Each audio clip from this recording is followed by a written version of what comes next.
एक बार मैं एक गांव में था। कोई आदमी मेरे पास आया। उसने बड़ी श्रद्धा से कहा, भारत बड़ी पुण्य भूमि है, सारे अवतार यहीं हुए, सारे तीर्थंकर यहीं हुए, सारे बुद्ध यहीं हुए।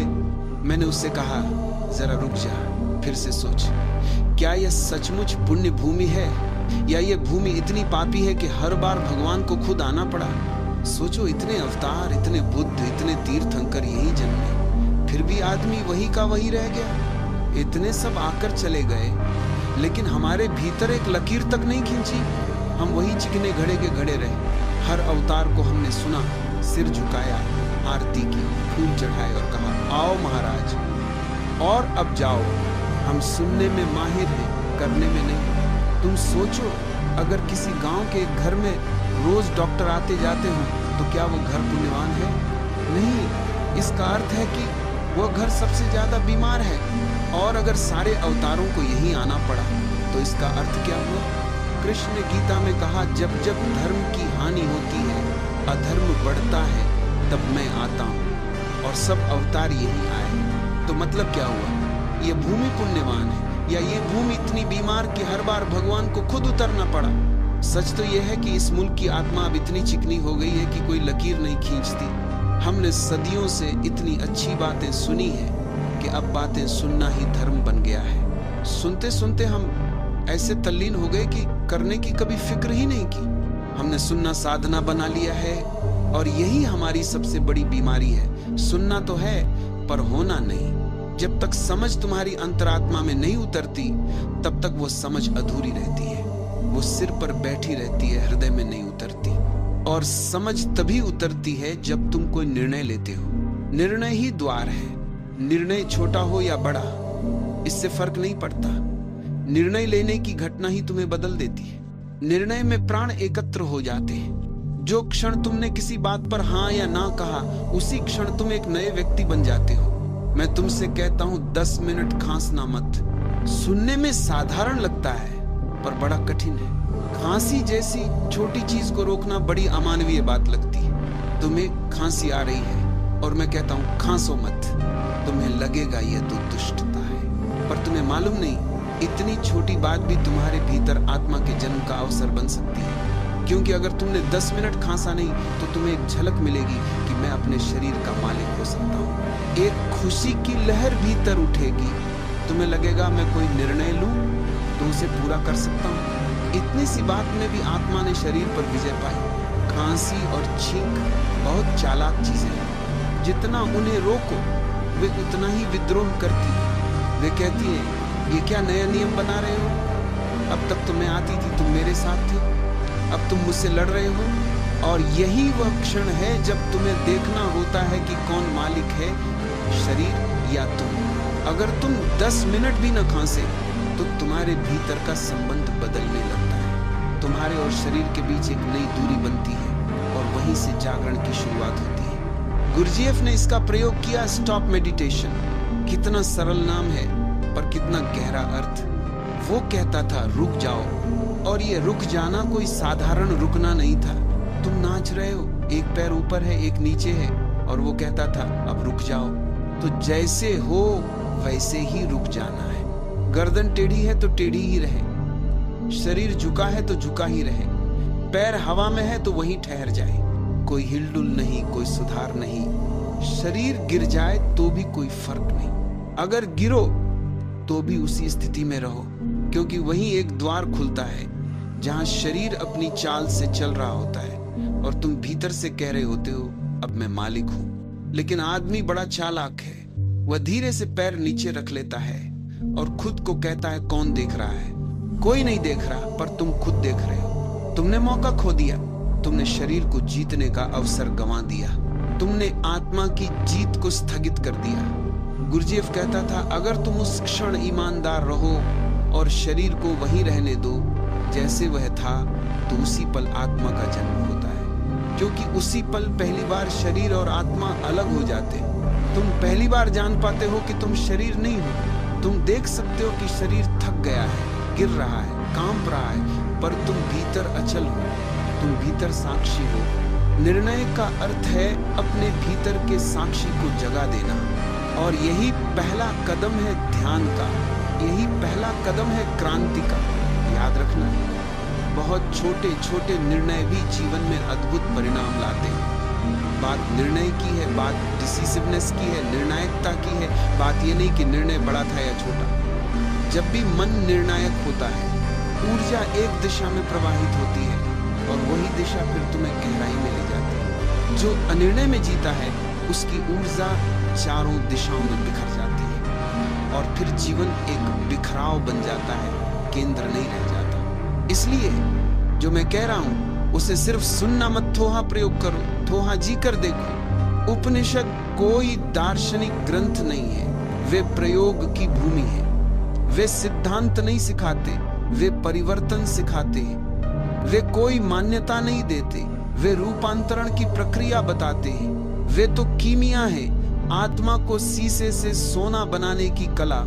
वे सूत्र हैं जिनसे नया मनुष्य जन्म ले सकता है। लेकिन कठिनाई यही है कि कोई दूसरा मूर्तिकार नहीं आएगा, न कोई गुरु छैनी लेकर आएगा, न कोई भगवान हथौड़ी लेकर। तुम ही पत्थर हो, तुम ही मूर्तिकार हो, तुम ही छैनी हथौड़ी हो। तीनों भूमिकाएं तुम्हें ही निभानी है। अपने ही भीतर के पत्थर को अपने ही संकल्प की हथौड़ी से, अपनी ही समझ की छैनी से तराशना है। अपने भीतर से ही सुंदर को, छिपे हुए देवता को बाहर लाना है। और याद रखना, इसमें क्षण भर का भी स्थगन सदा का स्थगन बन जाता है। जिसने कहा कल करूंगा वह कभी नहीं करता। जो कह दे कभी नहीं करूंगा वो भी ठीक है, क्योंकि उसने कम से कम निर्णय तो किया। निर्णय हमेशा शक्ति लाता है, अनिर्णय हमेशा दुर्बलता। मैंने कुछ मित्रों से कहा, तुम बस ये तय कर लो कि सन्यास कभी नहीं लोगे, कभी नहीं, तो भी कुछ तो बदलेगा, कुछ तो घटेगा, क्योंकि तुमने एक स्पष्टता को जन्म दिया। और अगर कहो लेंगे तो भी ठीक, लेकिन ये सोचेंगे, देखेंगे, फिर करेंगे, यही बीमारी है। यही इंडिसिसिवनेस, यही धुंध है जिसमें आदमी जीवन भर भटकता रहता है। जीवन कोई प्रयोगशाला नहीं जहां हर कदम पर देखते हैं कहा जाए। जीवन प्रयोग है, छलांग लगानी होती है, गहराई में उतरना होता है। संन्यास एक निर्णय है, कोई वस्त्र नहीं, वो एक संकल्प है भीतर की दिशा बदलने का। लोग पूछते हैं गेरुआ पहनने से क्या होगा? मैं कहता हूँ कुछ भी नहीं होगा। फिर भी 3 महीने पहन कर देखो। वे कहते हैं लोग हंसेंगे। मैं कहता हूँ तो बस वही बहुत होगा। अगर तुम 3 महीने तक लोगों के हंसने को सह सको तो तुम बदल जाओगे, क्योंकि जो लोगों की हंसी से डर गया वो जीवन से डर गया, और जो लोगों के विचारों से मुक्त हो गया वही पहली बार स्वतंत्र हुआ। लोग कहते हैं बाहर बदलने से क्या होगा, भीतर बदलना चाहिए। मैं उनसे कहता हूँ बाहर बदलने की हिम्मत तो पहले पैदा करो, भीतर की बात फिर करना। कपड़े बदलने में ही पसीना छूटता है और तुम कहते हो भीतर बदलना चाहते हो। भीतर तो बहुत दूर है, वहां तक तो वे पहुंचते हैं जो बाहर बदलने से भी नहीं डरते। हमारी बड़ी कला है अपने को धोखा देना। दूसरों को धोखा देना उतना खतरनाक नहीं, खुद को देना विनाशकारी है। जो आदमी खुद को धोखा देता है उसके लिए कोई रास्ता नहीं बचता। वो अपने ही विरुद्ध काम करता है, वो अपने ही भीतर दीवारें खड़ी करता है। धार्मिक वही है जो खुद से ईमानदार है, जो अपने से छल नहीं करता, वही ईश्वर के द्वार पर पहुंच सकता है। बाकी सब धर्म, बाकी सब व्रत, बाकी सब पूजा पाठ सब दिखावे हैं। निर्णय चाहिए, स्पष्टता चाहिए, ईमानदारी चाहिए, और फिर देखना वही छोटा सा निर्णय तुम्हें नए जन्म की दिशा दे देगा। निर्णय का अर्थ समझो। निर्णय का अर्थ ये नहीं कि तुमने किसी बात को ठान लिया जिद की तरह। निर्णय का अर्थ है तुमने अपने भीतर एक स्पष्टता पाई है, एक दिशा जानी है। निर्णय कोई संघर्ष नहीं, कोई दबाव नहीं। निर्णय तो सहज प्रवाह है। जब समझ साफ हो जाती है तो निर्णय अपने आप घटता है। देखो, नदी बहती है, उसे ये सोचना नहीं पड़ता कि समुद्र तक पहुंचना है या नहीं। नदी का निर्णय स्वाभाविक है, उसका अस्तित्व ही निर्णय है। निर्णय वही नहीं होता जहां भय है। भय निर्णय को रोक देता है। जहां भय है वहां मन कहता है थोड़ा सोच लेते हैं, थोड़ा रुक जाते हैं, जरा परिस्थितियां देख लें। और जो जीवन को परिस्थितियों से जोड़कर देखता है वह कभी अपने भीतर की जड़ से नहीं जुड़ता। तुम्हें परिस्थितियों से नहीं, अपने अस्तित्व से निर्णय लेना है। निर्णय तब होता है जब भीतर की आवाज को सुनने की कला आ जाए। वो आवाज बहुत धीमी है, बहुत मौन है। वह भीड़ की आवाज नहीं है, वो मन की बहस नहीं है, वो भीतर की गहराई से उठती है। जैसे किसी अंधेरी गुफा में एक दीपक धीरे धीरे जलता हो, बिना शब्द, बिना ध्वनि। वही निर्णय का जन्म स्थान है।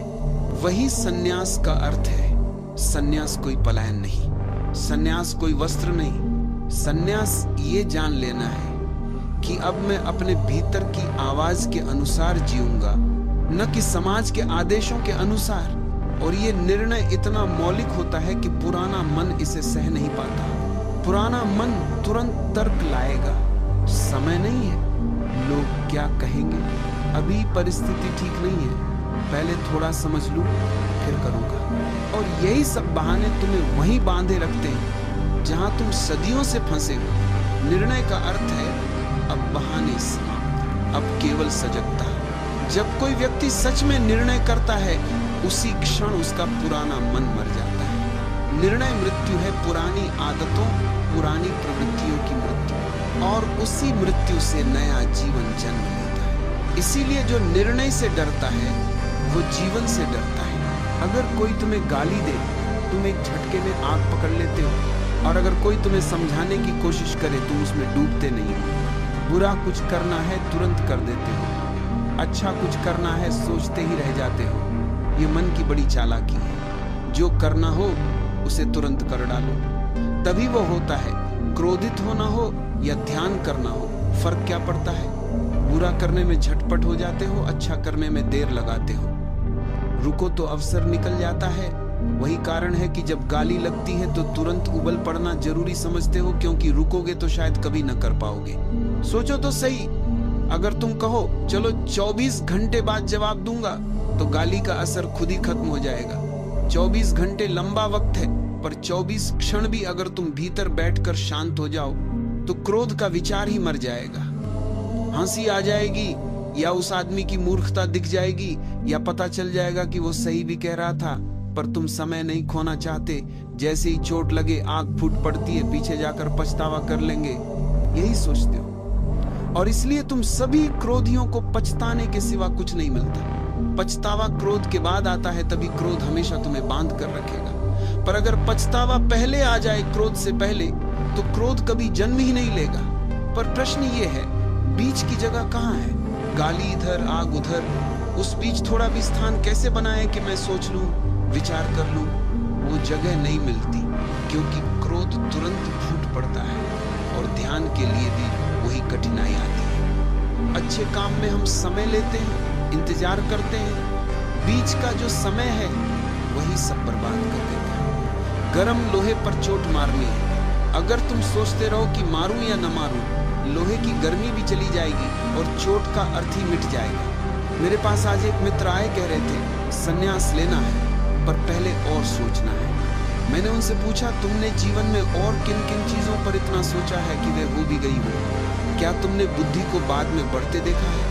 अक्सर लोग अनुभव को बुद्धि समझ लेते हैं, पर अनुभव भंडार है, बुद्धि उसका उपयोग है। बच्चे के पास संग्रह कम होगा, पर बुद्धि ज्यादा हो सकती है। तुम सोचते हो कि और थोड़ा सोचोगे तो बुद्धि बढ़ जाएगी, और क्या सच में बढ़ेगी? शायद बस वातावरण का असर है। किसी ऊंची चोटी पर खड़े होकर उठा हुआ भाव है, बस उतना ही। नीचे उतरते उतरते वो सब गायब हो जाता है। माउंट आबू से नीचे उतरते उतरते वही विचार भी उतर जाएगा। तुम्हारा मन अक्सर बहाना ढूंढ लेता है, थोड़ा वक्त चाहिए। क्यों?